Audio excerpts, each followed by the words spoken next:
Jeu des 1000 francs, une émission d'Henri Kubnik, réalisée par Pierre Duflot et animée par Lucien Jeunesse. Chers amis, bonjour!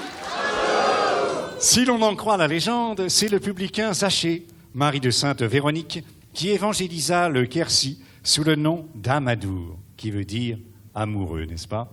Il construisit un oratoire sur le rocher qui porte aujourd'hui son nom. Henri Plantagenet, Saint-Louis, Philippe le Bel, Louis XI y vinrent en pèlerinage et les pénitents gravirent longtemps à genoux les 216 marches menant à la cité religieuse. 3 sanctuaires s'y superposent, la Vierge Noire veille sur la ville et une cloche, qui date peut-être du IVe siècle, sonne d'elle-même pour annoncer les miracles.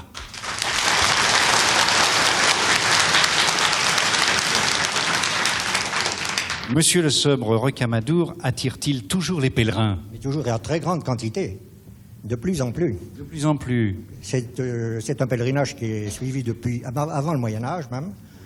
Et je pourrais vous dire quelque chose qui vous intéressera, à savoir que les personnes du village que j'habite actuellement venaient à pied, faisaient 32 kilomètres à pied pour monter les 216 marches à genoux.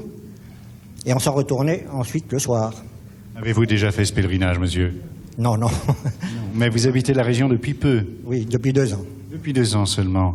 Vous êtes retraité? Retraité de l'industrie, oui. Monsieur Gineste, vous habitez Gramat, qui est à 10 km. 10 km, oui. Et vous vous occupez du syndicat d'initiative? Oui, monsieur. Oui, d'accord, oui, oui. Je viens du syndicat d'initiative de Gramat. Et puis voilà, je suis responsable, naturellement. Oui, mais alors je pense que vous occupez également de Rocamadour. Rocamadour et tous les environs. Mais de Rocamadour en particulier aussi. Ah. Ce n'est pas... Vous aviez un métier avant d'être... Boucher de mon métier, oui. Boucher. Boucher de mon métier, oui. Et vous ne pratiquez plus? Ah non, à mon âge, hein, Vous avez quel âge? 75 ans. 75 ans. Et cette bonne santé, vous la devez à la bonne viande de Rocamadour. Voilà. Je vais m'adresser à monsieur Le Sobre. Et je vais lui demander de répondre à la question de mademoiselle Laurence Benoît, qui habite Sainte-Maure de Touraine, en Indre-et-Loire. Voici 2 dates qui, en quelque sorte, se complètent. 15 août 1769 et 5 mai 1821. À quoi se rapporte-t-elle? 15 août 1769, 5 mai 1821. Ces dates se rapportent à quelqu'un? 5 mètres à Napoléon. Ah, bien sûr, la date de naissance et de mort de Napoléon.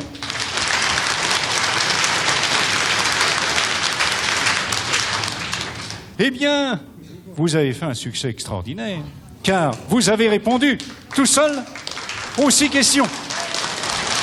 Et monsieur le boucher s'en réjouit. Vous pouvez en rester là, vous avez gagné 220 francs, mais je pense que vous voudrez tenter le... Banco. Le banco.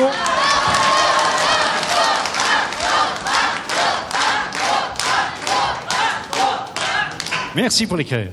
Attention, 1000 francs en jeu. Banco de mademoiselle Eliane Münster, 22 rue de Laretsberg, Lingolsheim, Bas-Rhin. Reine de France à 14 ans, par son mariage avec Charles VI, elle devait être plusieurs fois régente au cours de sa vie. Elle fit reconnaître le roi d'Angleterre, son gendre, comme héritier légitime du trône de France. De qui s'agit-il?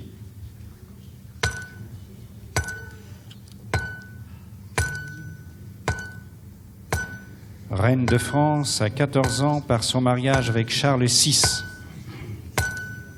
Plusieurs fois régente, elle fit reconnaître le roi d'Angleterre, son gendre, comme héritier légitime du trône de France. Par un traité de 1420, le traité de Troyes.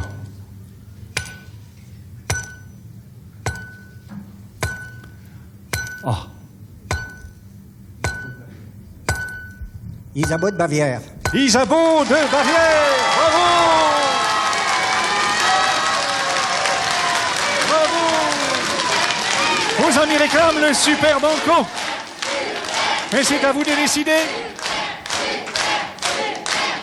Non, non. Bravo. Non, non. Comment? Non, vous ne voulez pas, monsieur le boucher? Oh non. Non, non. Vous n'êtes pas trop fatigué, monsieur le boucher? Ah, pas du tout. Non, non, non. Eh bien, Un capitaine, un bon capitaine. C'est un très bon capitaine qui, grâce à Isabeau de Bavière, ou Isabelle de Bavière, a gagné triomphalement, et très facilement, il faut le dire, avec le sourire, très décontracté, les 1000 francs du Banco, que nous lui offrons de la part de France Inter, sous les acclamations de Rocamadour, Gramma et tous les environs. Merci, bravo, et à demain, si vous le voulez bien.